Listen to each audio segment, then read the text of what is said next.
Now this reason, you know, this is Gillie Peace Revolutionary Radio.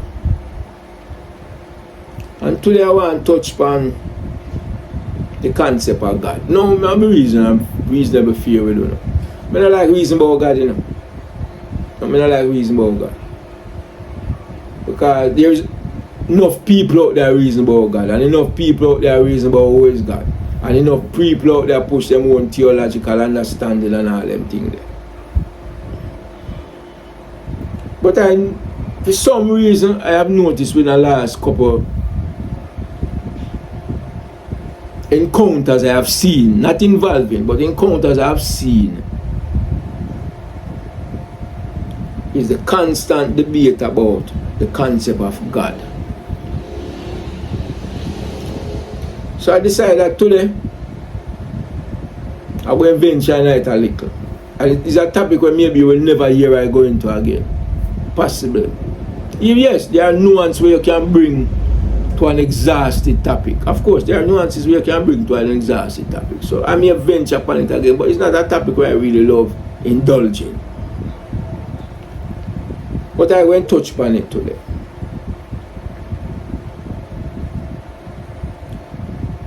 We who have been in the West for more than 400 years,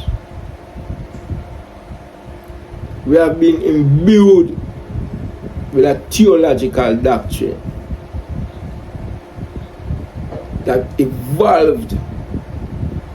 I'm speaking just within the context of the West, that evolved out of a mind of a people who saw nothing but our degradation and oppression. So it matters very little whether or not Christianity was in Ethiopia before it reached Europe. It matters very little whether Africans became Christians before Europeans, from the perspective of which I am an reason. What matters most to me to this reason is the theological doctrine that was imprinted on our mind for hundreds of years, to the point where we as a people are unable to see the legitimacy of any other theological concept that falls outside of the concept that was created to us by Christendom. So I want to carry upon a little journey.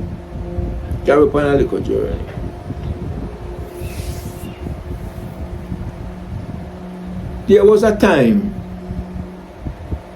when all nations and all ethnic groups and all racial groups had their own God. There was a time when no one single God was seen and taken as a universal God.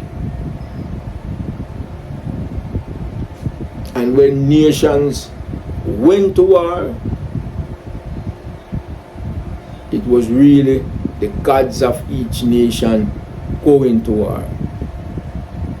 And the funny thing about that time when on the earth, no God was able to eliminate from existence the concept of another God unless you had eliminated the entire racial group or the entire ethnic group that empowered that concept of their own God. So unless you totally wipe off on the face of the earth a group of people that had a concept of their own God, that God lived forever. So what you would hear historical was that in battles, one God would defeat another God. Not killing the other God, because you cannot kill a God, but his powers was more stronger where he was able to subdue the God of the enemy. And in subduing the God of the enemy, that enemy group would have to go and empower their God for the next battle they would encounter with the God of the enemy. So you are talking about groups of people that each group had their own natural enemy adjoined to their nation state. So the enemy nation state was not going anywhere. They was gonna living in that existence perpetually forever. So those two gods, or those three gods, or those four gods will have an eternal antagonistic relationship, because every time something evolved into a state of warfare, these gods would come into conflict with each other.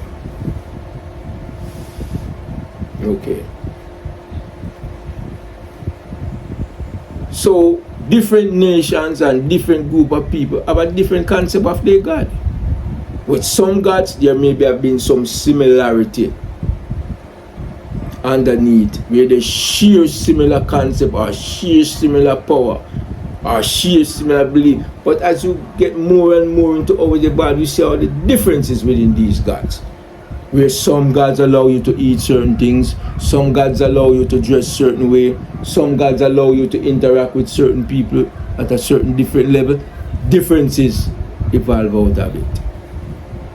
When we as a people were taken from Africa and brought into the West, whatever theological concept of God we brought into the West, it was beaten out of most of us. It was subdued in most of us.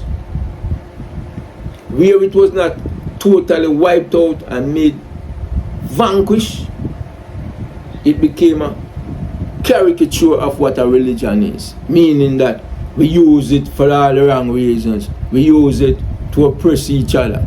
We use it to exploit each other. We use it for work out upon each other. We use it for voodoo each other. And we believe still that it has some potent power that we can use it against our enemy. But we neglect to feel either to use it or employ it against those who enslave us. But that's another reasoning. So going through Christendom, we were taught a certain concept of what the Christian God is and what the Christian God can do. The Christian God is omnipotent. The Christian God is all seeing, all doing. Knows your thought before you even think of it. The Christian God can make it rain, He can make it snow, He can do earthquakes. He can express His pleasure or displeasure on a universal level. This theological concept of the Christian God is so deeply embedded in us that if we speak of a different theological concept of God, our brain cannot accept it.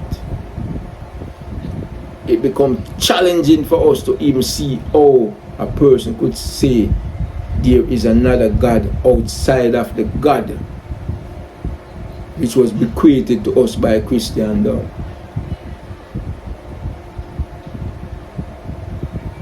So what I learned as a youth growing up in Jamaica,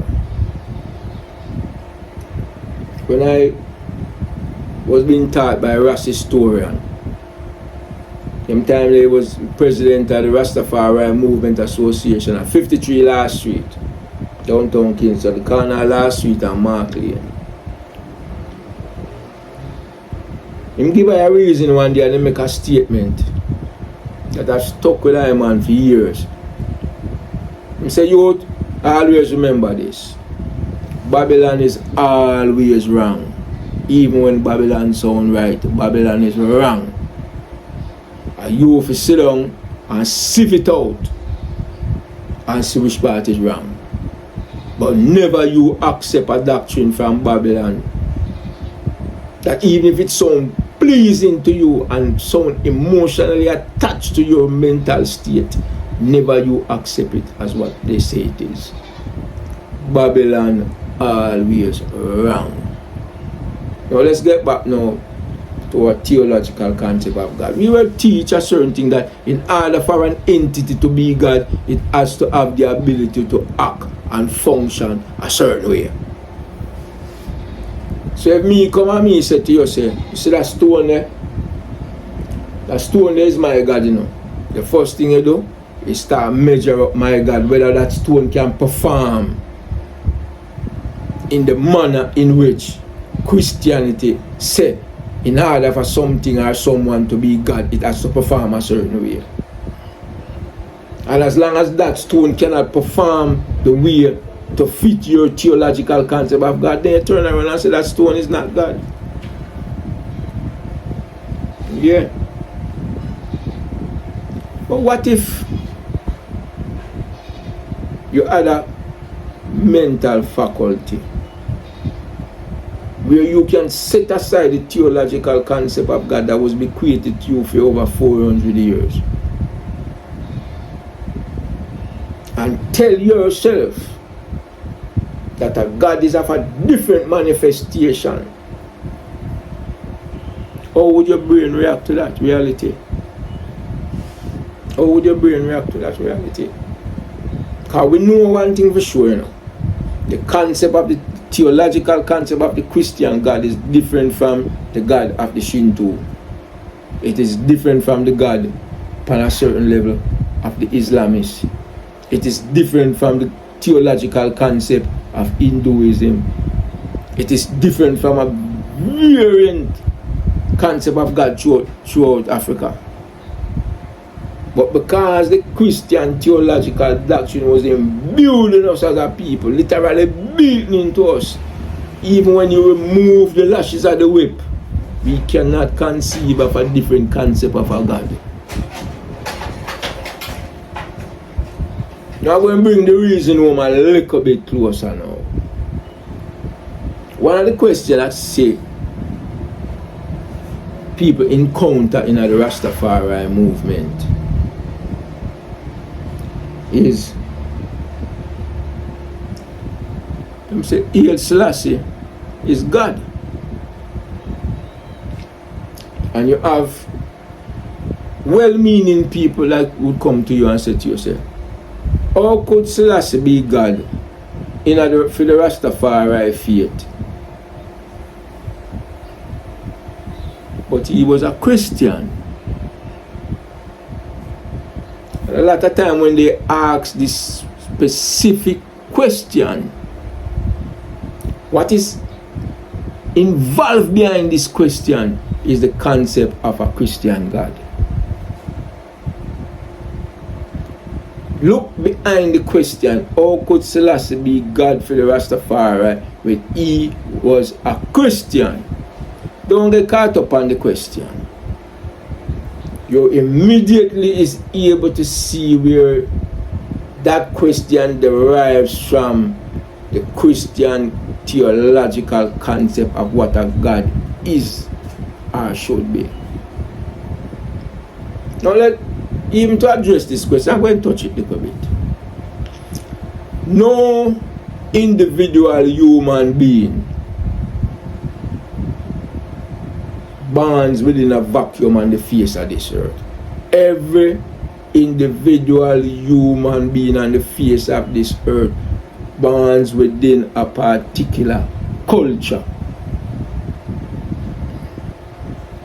Haile Selassie is born within the Christian Judaism culture.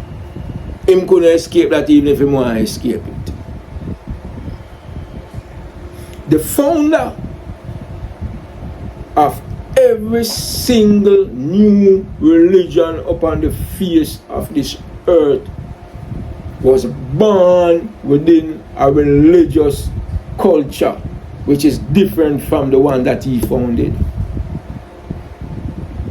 The concept of Christianity that is based upon Jesus Christ is a concept that was not in existence at the time of Jesus Christ, who was born within Judaism. I want to stop right there so I'm penny that for the Christendom. The man who you say is no God,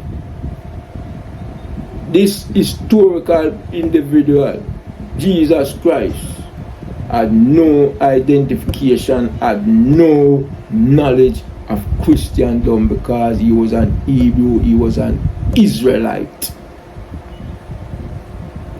So the Christians can accept an individual to be their God who was not of their religion. But if a Rastafari say Selassie is them God who was of the Christian religion, the brain cannot conceive that. Now explain a contradiction to me, and I'm not sitting here telling you whether or not Selassie is God or not. That's not important to me. I show you the split mentality that people employ. The same individual who believe that Selassie, who was a Christian, cannot be the God of the Rastafari brethren. The same individual is who bow down and pray to a man who was of the Jewish religion and accept this individual to be the Christian God. I want somebody to sieve out that for me and explain it to me, because maybe me not understand it right.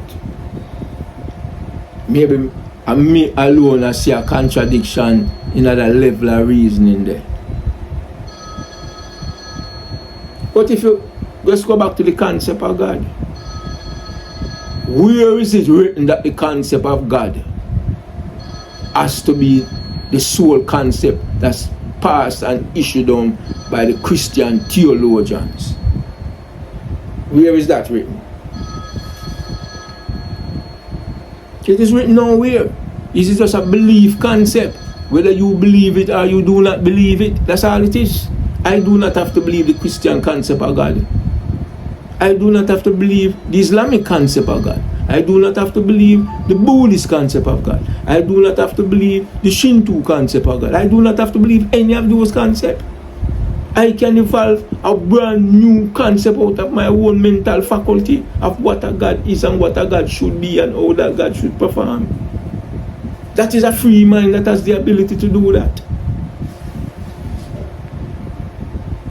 And one time I was reasoning with a brethren, a very close brethren, and the brethren said to me, "Priest, I can't believe say you're a Rasta, you know. Because I can't believe say a man of your intelligence believe in that foolishness." And at them challenge me like. And I say, "Why you say that?" And him say, "You believe Selassie is God?" And I say, "Yeah man, Selassie is my God." And him say, "How could Selassie be God with all that starvation and suffering taking place in Africa and Ethiopia?" And you know my answer, man, say? I say, "Forget about Selassie." I say, "Who's your God?" And you say that me don't like with you because I say, "No man, I want to deal with your God." I go answer this question by dealing with your God. And when the moon tell me who him God is, I look at him, I know I'm a Christian, you know, but I want him to say it out of his mouth. I say, how could any God be God and make that suffering taking place in Ethiopia and Africa? Forget about Selassie. How could your God create starvation and oppression and slavery and exploitation and be a God?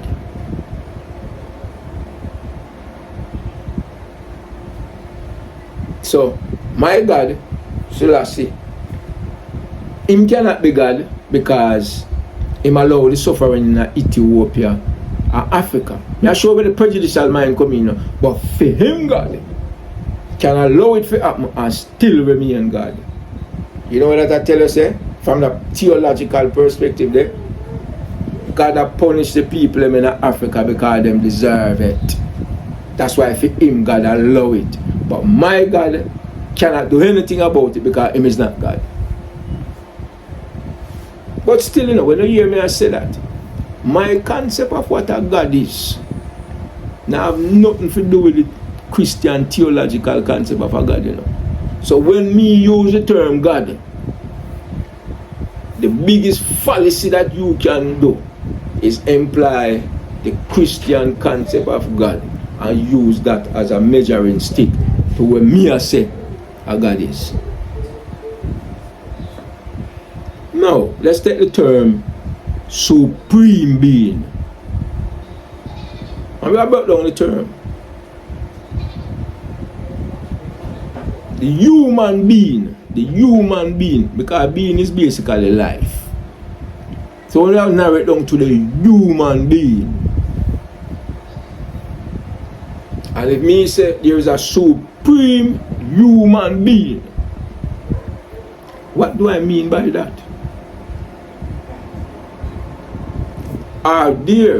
Is there any two individuals that are of equal competence in our area upon the face of this earth? No. You always can find a human being that can do something better than the next human being in a particular area.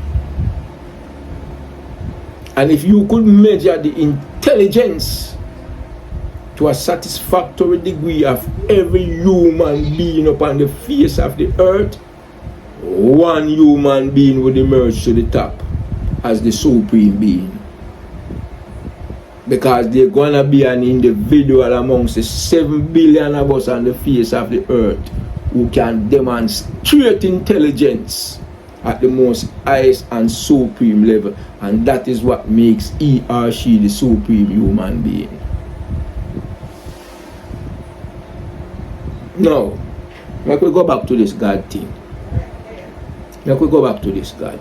Set aside the Christian theological concept of a God and make you use your brain for a minute and apply the term God or apply the term Jah to a totally different concept. I'm taking upon a more simplistic term because we have this tendency when we speak of God, we're going in this different stratosphere level of some miraculous conception, something extraterrestrial, without having the ability to recognize that this extraterrestrial concept that is attached to this concept of God was only a different concept that was implied by a different people at a different time in creation that was going through a different experience. But let's look at us as a people that was coming out of slavery and colonialism. When we were enveloped in total ignorance. When every nation upon the face of the earth at one time was subdued by the European race, with the exception of Ethiopia. And that's why Selassie becomes central in the movement. It's because of Ethiopia's role as the only unsubdued nation amongst the African race. And if we as a people had allowed Ethiopia to be subdued, it would have been the first time in creation that the African race was totally subdued since the existence of man.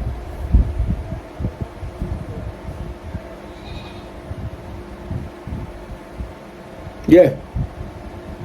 So when I speak of God and I delve into the concept of what I say a God is, it don't have nothing to do with no universal, omnipotence, all-inclusive God for all humanity. My concept of God evolves around that being who stimulate my mental capacity onto the journey of freeing myself and my people. And that's right there. So when I use the term God, I now use the term God as be created by Babylon and Babylonian theologian. They have nothing to do with me. Come I tell you something, you know. Many of us have many gods, you know, because of that which we dedicate ourselves to and dedicate our entire life to. Some of us chase money more than how we chase the Christian God. So the money become our God. We will kill for that money. We will die for that money. We are bought into an economic system from which we will never even try to escape. And that is your God. You may give lip service to the Christian God But the one that you dedicate everything to is the almighty dollar. So even if you don't call it the dollar a God, the dedication that you give to it is the evidence of your conviction. And you got that. Some people got a fool. Some people got a just white people in general. Some people got America. Some people got a England. They will do anything, sell out anything, betray anything for reach whatever them God is. So for me, brethren, when me say Selassie is my God, it's a simple thing I mean by that, you know. I mean that as a youth coming up and I listen to the elders and I do my little reading, it was those doctrines and those readings and those teachings that set my cognitive development onto the path where it reached today. That's all I mean by that when I say God, you know. That's all I mean by that. Because everything in our creation is vibration and frequency. All it is vibration and frequency. And when you take a people who have been enveloped in ignorance for more than 400 years, well, we know that ignorance is the only form of death upon the face of this earth. Because any man that can escape ignorance, escape death. And if you can escape ignorance and as a derivative escape death, you live forever. Because you become part of the centralized knowledge and wisdom upon the face of the earth. So you live forever. So when Rasta used to tell you back in the day, say Rasta can't dead, me believe that Rasta can't dead. Because once you have evolved to the state where your very existence is encompasses and become a part of universal knowledge and wisdom, no, you are dead. Knowledge and wisdom can't dead, family. There where you place his life, there is where life is. So if me say my life is placed and is a part of knowledge, wisdom and understanding, then my life alone will me start breathing. And my life like for me, you know. My life is a part of knowledge, wisdom and understanding. It is a part of enlightenment and creation. So when you hear Rasta say, Rasta can't dead, and the man will look at me when I grew up as a little youth and that. Because I hold them reasoning there, you know, and a man will say, Gillie, stop that foolishness about Rasta can't dead. And me will look at him and say, you can't dead? And them say, yes. I say, go and go dead by yourself, no, man. Will you try to draw me into death with you? Me not tell you say you can't dead. Me I show you with the mental capacity of an imprisoned, enslaved people there, you know. Me I tell the man say him can live forever. And for him sole objective is to convince me that him a go dead and him want me for dead with him. Him not even curious enough to say to me, say, teach me how me can live forever. Him not have no curiosity. The indoctrination that Babylon has been building on him for centuries is of such conviction that him not only accept death, but him want somebody to go with him. So him a go try to convince me say me can dead. And I say no family me can't dead, you know, because I do not place life where you place life. I place life within consciousness, and consciousness cannot die. But the intriguing aspect of that, let's go back to this God concept. Why is it that most of us are still imprisoned in ourselves within the Christian theological concept of God? When we have traveled the world enough to see we are intelligent, educated people, rulers of nation, rulers of a rich nation, have a different concept of God and them not suffer. Why do we believe that we suffer when we don't believe in the Christian concept of God? My simplistic concept of God for me in a family is whoever set me upon that trajectory of life that evolve my consciousness. And for me, I not say for your next man, because of the society where me grew up in and the bridges in them. Because I tell you something, when me I grew up, you know, My mother and father never go to church, you know. Them not go to church. You know the time when me, them amongst them. And them never carry me to church yet. So the only time me ever get any little exposure to Christendom was in school. And every opportunity where me did get, stay away from them school, churchical teachings, me take away myself. And that was one of the main reasons why I was expelled twice from Martby High School, where the principal of the school tell me, don't bring my Rastafari fandangles in my school at 12, 13 years old. And I was able to resist any increment of that doctrine, because when I'm on there in the street with amongst the Rasta brethren them, and them teach me a different concept of God. And even today the concept of God where them teach me, that concept that was bequeathed to me by some of them earlier, me move on from them concept there. But the implanting of that concept was what led me to be able to develop my thinking capacity to see the light shining. Because I realize after a time, certain of them doctrine that when they set me upon the path where me there was a silhouette. It's more like you look through a curtain and you see the outline of something. That stimulate the mind to such a curiosity level that you able to, over the decades, go back and think upon them concept and think your way through it. So for me, as a virgin within the Rastafari movement, Selassie never born as no Rasta. Because Jesus never born as no Christian. And the Buddhists never born as no Buddha, because he invented Buddhism. So he never did born in it. He did born under something else. That is part of the phenomena and the mysticism of life that you will never escape. No man will ever come out of the womb and be able to be a part of that religion that he established without a first of it denounce the one when born in. That's a part of the phenomena of life.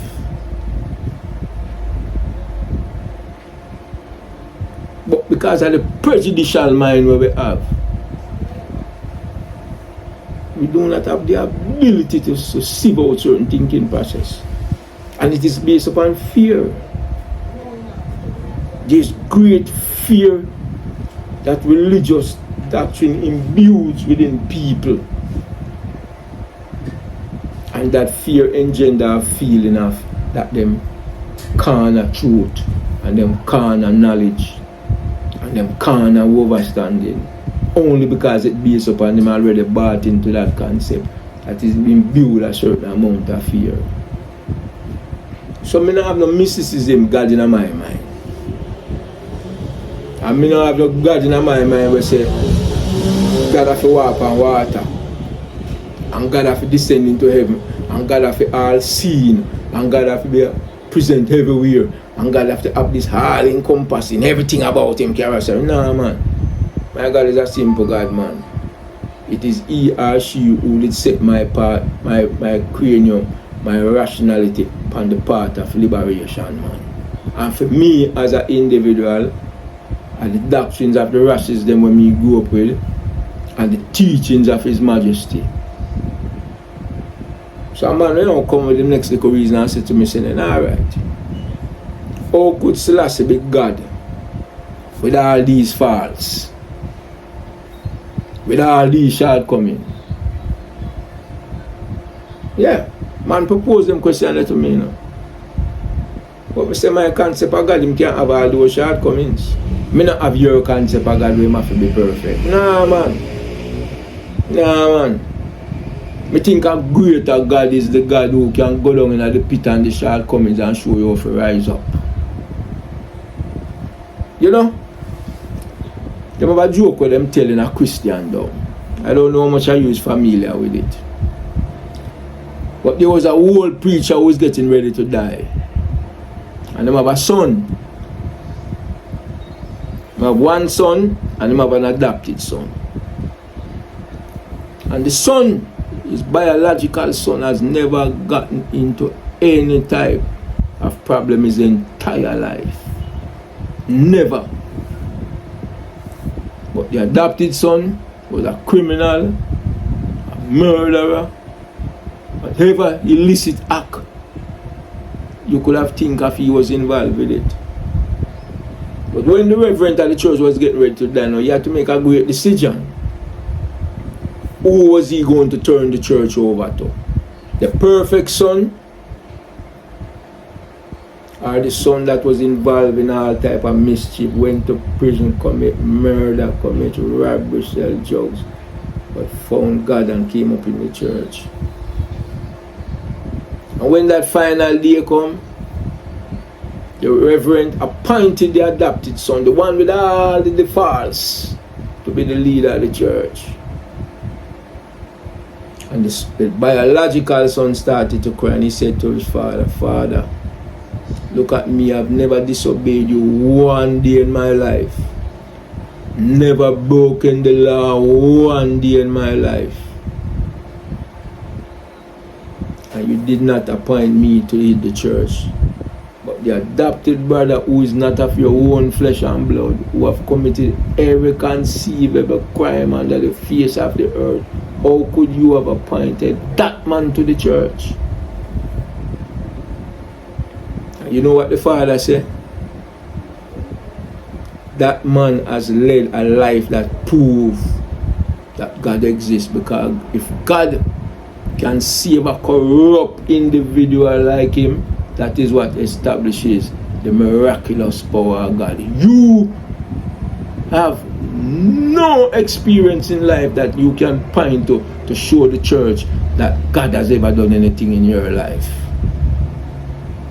But this man, with all his corruptions, with all his illicit acts, by him being able to change his life, there is no doubt that this God that I worship exists.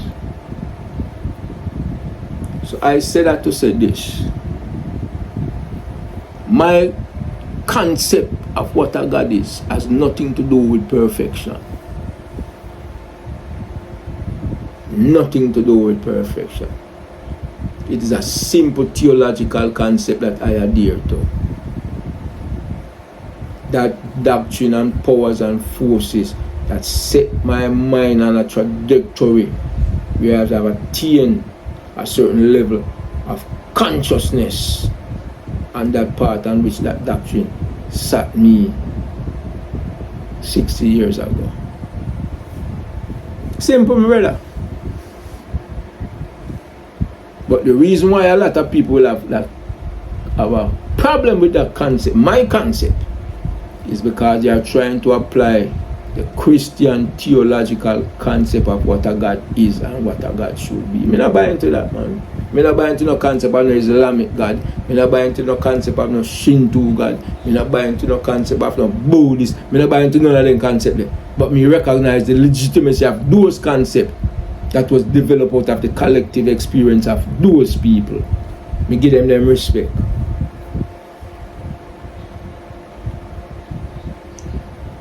The conceptual development of the Rastafari faith, for me, is good and sufficient for me, family.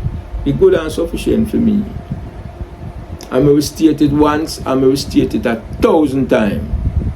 My God is He who set my brain upon a trajectory to see true liberation, through human action and human overstanding. I don't need nothing miraculous. I don't need nothing universal. I mean, I condemn those who are of that concept. If that is your thing, that is your thing, family. I'm not going to fight you. See? So, and these are some of the things that you encounter when you deal with Rastafari. So when we meet a virgin, I tell another concept of what we consider Rastafari. You look on the liberation wars them were waged in Africa. Guinea-Bissau, Mozambique, Angola, Zimbabwe, South Africa, all those countries that fought bloody wars to free themselves. Them brethren there, them African brethren, them will fight them war there. With the vast majority of them eat pork. You think me I go tell you say them are no Rasta?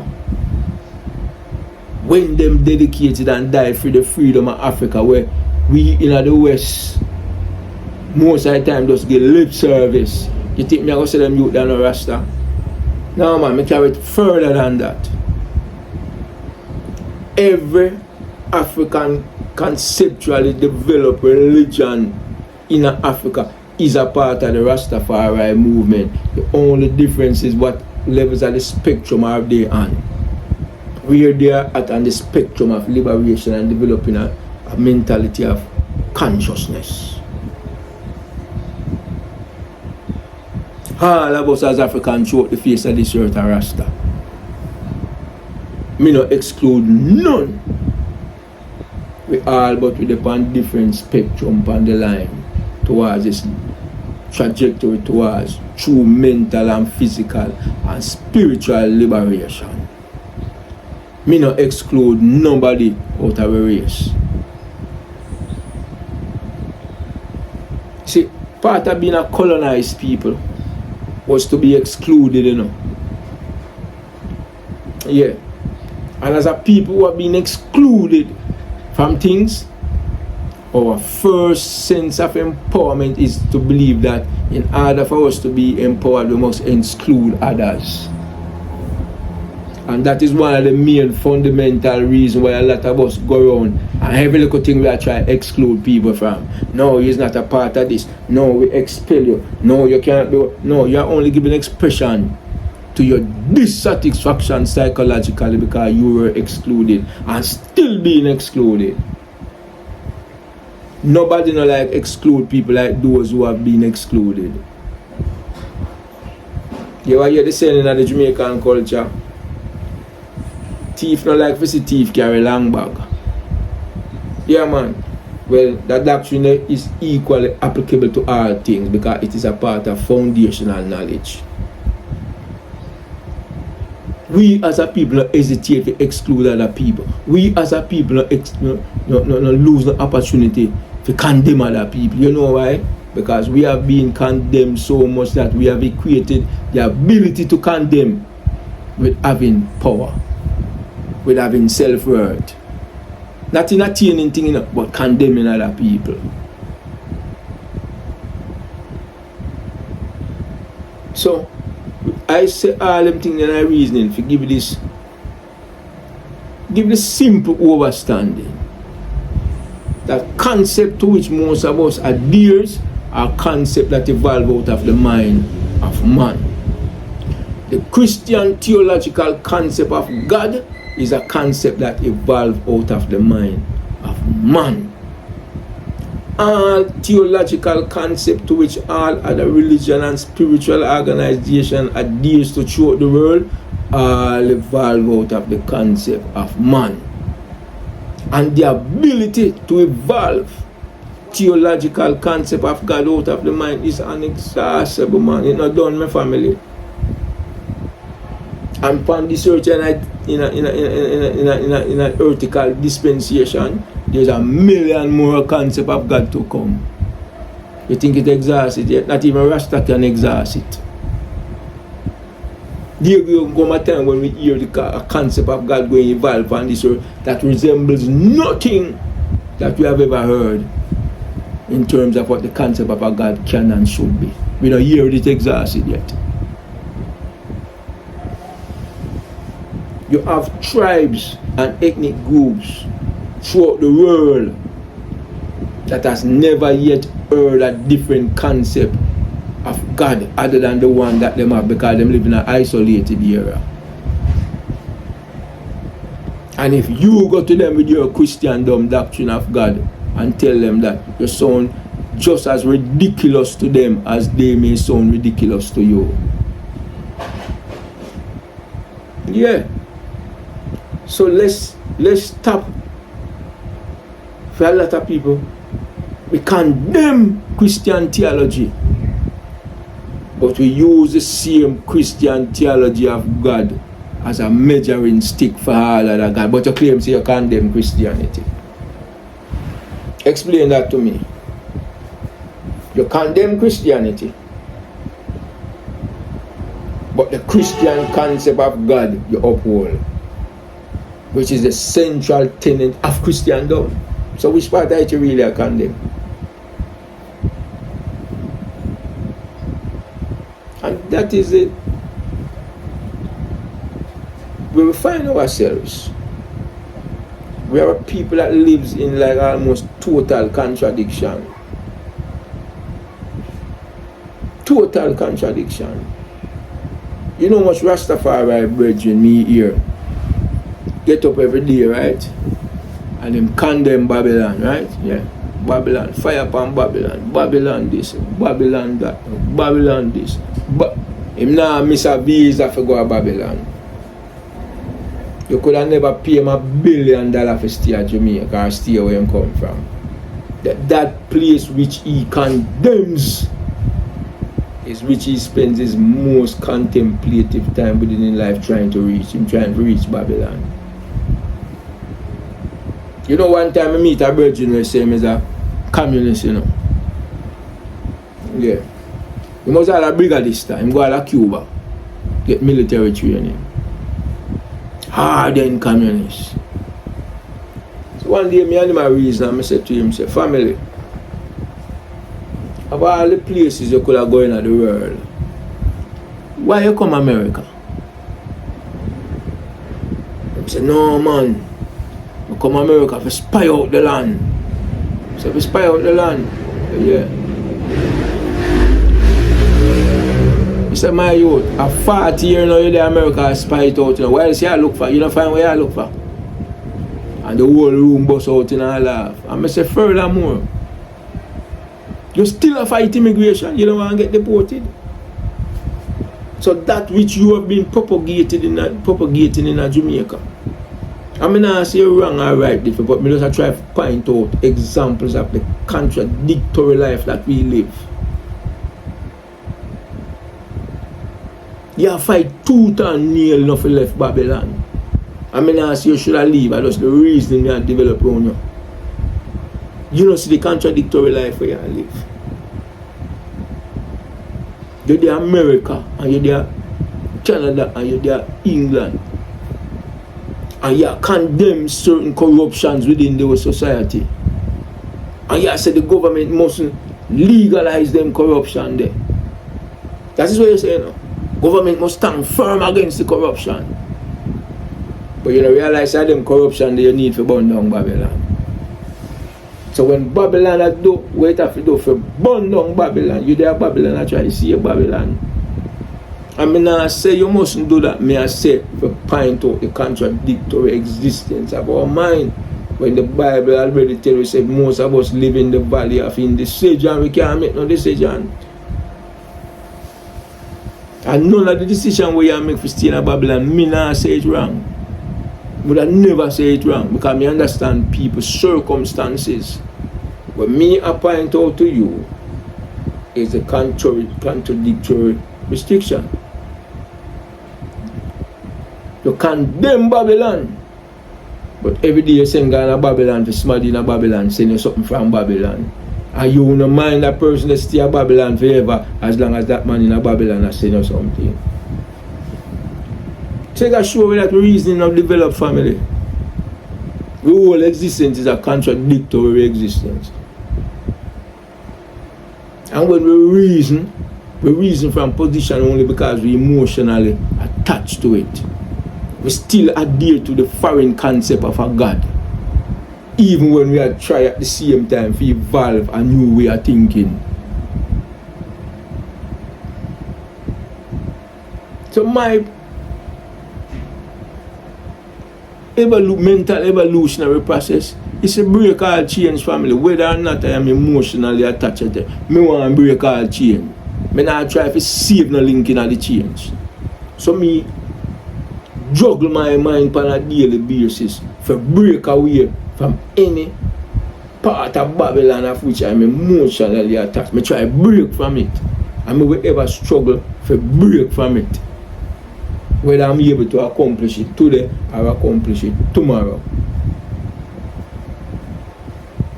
And that is not to take away from any other man concept. You are just reason. We are reason to show you and point out that some of the things that you believe is a contradiction in a Rastafari. It's not a contradiction in a Rastafari, but it is a phenomena of human development. No individual can be born upon the face of the earth and become a part of any religion where he was not first a part of the prior religion. If Jesus returned to upon the earth and you said to him Christianity, he wouldn't know nothing what you talk about. He wouldn't even know say my God. Keep it real.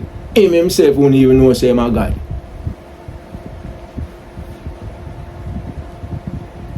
And still, that doesn't mean that in a Christian theological concept that should not be an acceptable notion. No, it can be. If that's how it was conceived, it can be. I'm not here to take away from that. It can be. A man who was born in the Hebrew faith can be the God of a new religion. I don't see no contradiction in that. Because it is part of the phenomenon of life. It is part of what Bob Marley sing about the natural mystic that blows through the air. So, when the Rastafari virgin, for those of them who say Selassie are God, them just falling in line with the phenomena of earth or earth developed. With all of the religion. What about Abraham? Was Abraham a part of the Hebrew religion? Was Abraham a part of Judaism? No. Abraham was born in a culture that worship idol. So how could he be the father of a religion when he was born in a different religion? He's a part of the phenomenal life. Accept reasoning.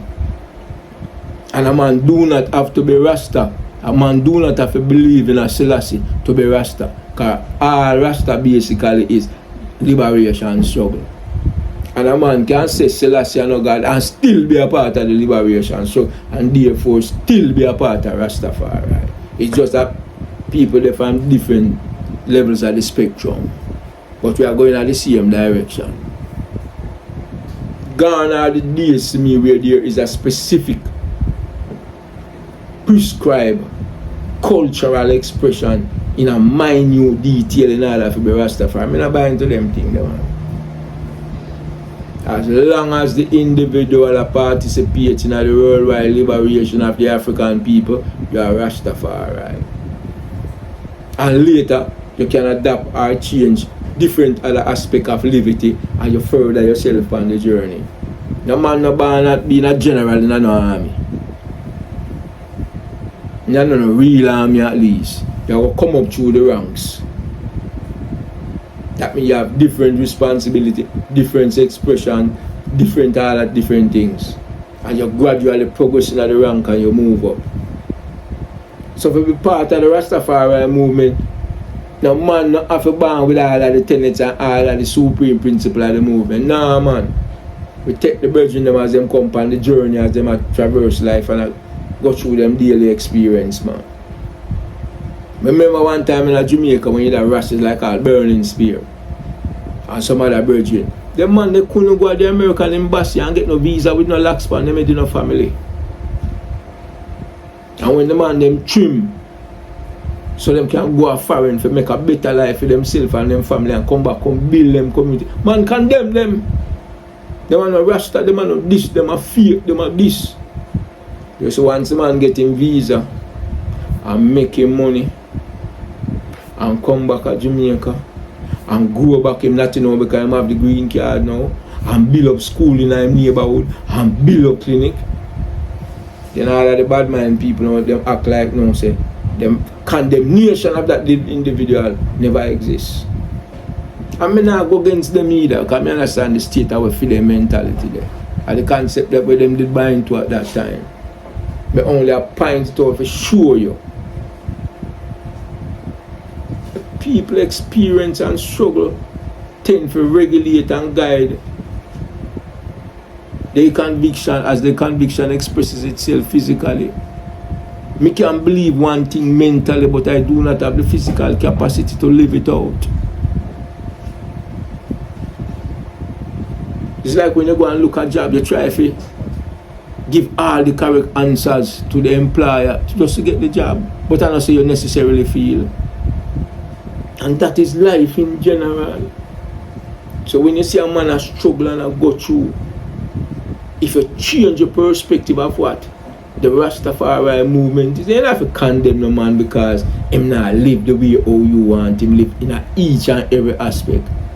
No man, if the man says Selassie are not God, the man can say that. The man can say that. And if the man says Selassie are God, him can say that too. But we always lose focus, man. We always, for some reason in Babylon, we lose focus. I mean, that's a part of the system. Keep your eye upon the prize, brethren. It's the brethren involved in the liberation struggle for our people, mentally, physically, and spiritually. And that a Rasta. And that a Rasta. And we know that no matter what level we may reach in the development of our consciousness, we will never exhaust it. You can never exhaust consciousness. You can never reach a level where you claim supreme consciousness. But it is a journey. It is a journey. So allow the brethren them to develop on the journey at the speed where they walk. Some walk slow, some walk fast, some run.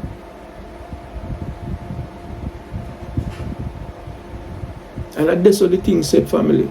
And that's what the thing said. Don't go on and condemn the man if the man says Selassie and no God, man. Allow the man. And if the man says Selassie God, you allow the man too. Because the movement is wide enough to accept that. And that's something that we will learn in the Rastafari movement from your local youth. If you say Selassie God, you get a godly reward. If you say Selassie king, you get a kingly reward. If you say Selassie is a leader, you get a leadership reward. No man no deny. So where did this concept come from? If you deny a man based on what him says Selassie said upon the culture, where did that come in the Rastafari movement? Where did that come from? You know where it come from? Some of us set up ourselves as think and dictators. Think and dictators. Want to exude power that does not exist. See? Me know virgins what me grew up with.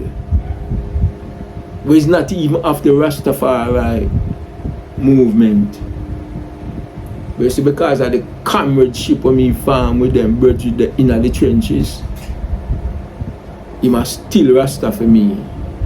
When he might tell me, he say him a Rasta, he might Rasta for me. And that is what comradeship is about. And in the Rastafari movement, you have to have a comrade mentality. And what does comradeship mean? It means you share equal experience in the trenches of the struggle. So now come tell me about a man that struggle with me in the trenches, a fight for liberation. And because he have a different concept and a certain aspect of the movement, he man a Rasta. Where you come from? Where you come from? You know, when the brigadistas went to Cuba, I'm going to share one more thing and let it go. When the brigadistas went to Cuba for fight for the liberation, the Jamaicans went to Cuba to get military training. When them go over there, catch a sheriff pork. Because pork is part of the staple diet for the people there in Cuba.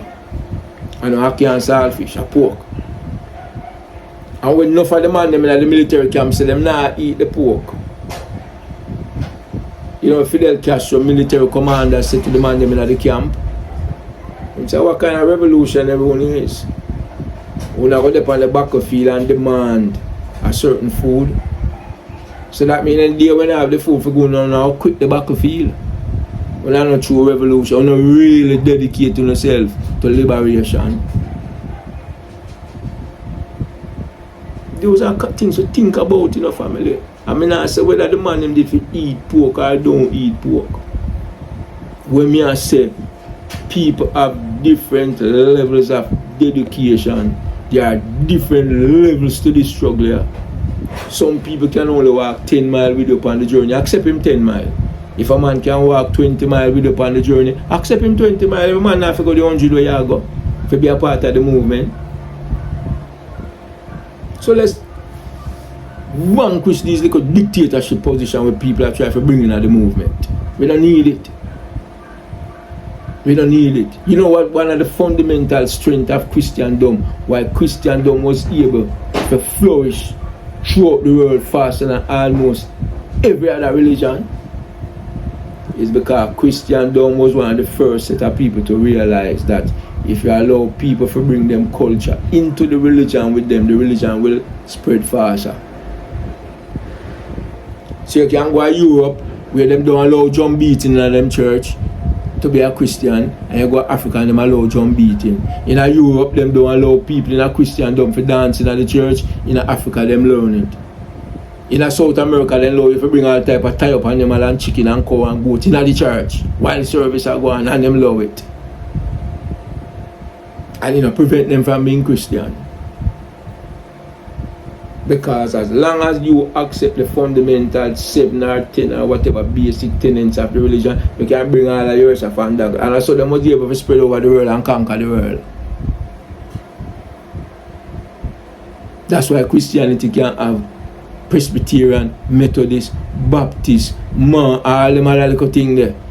But anytime you go on like you want to attack Christendom, the whole of them come to the rescue of Christendom. So anyway, brethren, that's a little reasoning upon that. And as usual, ask the brethren them to support Forge by Time. And for those who don't know, it is on Amazon. All you have to do is go on Amazon and plug in Forge by Time. And you see it come up. And you can highlight and give me support. And I'll keep reiterating it. I want to sell 1 million copies. I need them support. I would love for them support. You understand? And the more support I can get with the book is to maintain a certain sustenance, and the more I can dedicate my time to them programmer and them lecturer and really institute the vision when I really want to institute on a physical and practical level. And them level is soon coming at the reason where we are going to do. So until then, brethren, one God, one aim, one destiny, peace, love and unity. Enough respect to the brethren them when we spend years within the system. Enough respect to the brethren them where I am just I get to know on the platform. Yeah. I love them and them advice. Keep the advice coming. Especially we can enhance the program. You understand? And for those who would like to hear the reasoning build around a specific topic, give me some suggestion, man. Give me some suggestion and we will touch it. We will touch the reasoning upon the topic there where you'd like to know how you build the reasoning upon that level there. And we go through it, man, because this is not really exclusively around my thinking process, but my like to hear the item too. So make the suggestion if you want to know what me think upon that topic upon a rational reason. Me give it to you, man. Because we can build out all of them things. Because the reason now at the platform is always support the platform, support Gillie Priest Revolutionary Radio, and there is better to come. Saying blessed, blessed, blessed, peace out.